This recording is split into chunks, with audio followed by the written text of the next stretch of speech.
Welcome to TwistedBrush Pro Studio.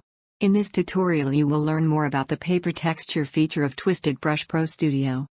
Paper textures give you the option for brushes to interact with the canvas. Click the Set Paper Type option in the page menu to display the Select Paper dialog. Notice that the paper layer is selected when the Select Paper dialog is displayed. Numerous paper and canvas types can be selected here.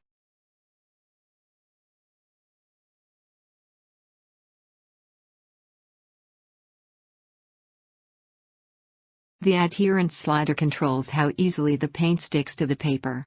Normally you will not be adjusting this. The weight slider controls the strength of the texture. The scale slider controls the size of the texture. The invert option will invert the texture.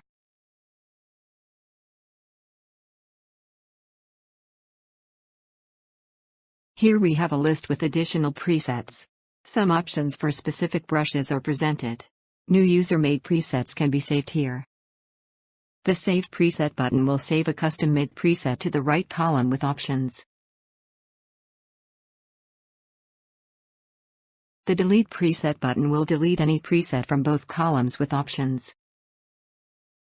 The Reset button will clear all changes.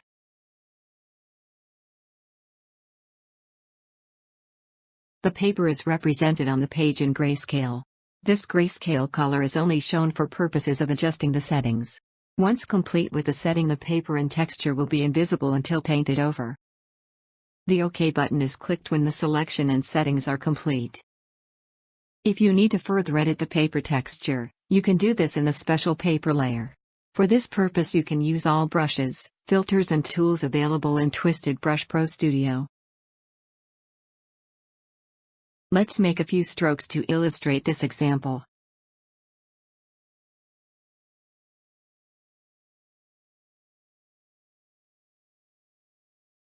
To achieve certain natural media looks, you can set a different paper color.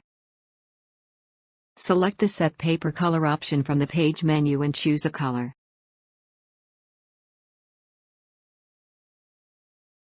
The paper color will automatically be applied to the background layer unless you have image data on the background at the time the color is set. In that case, the paper color will only appear when you clear the layer or use the eraser.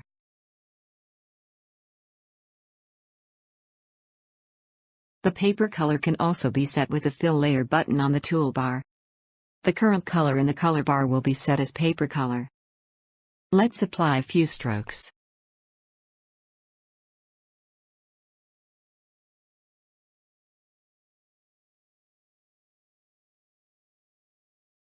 Notice the purple paper showing through.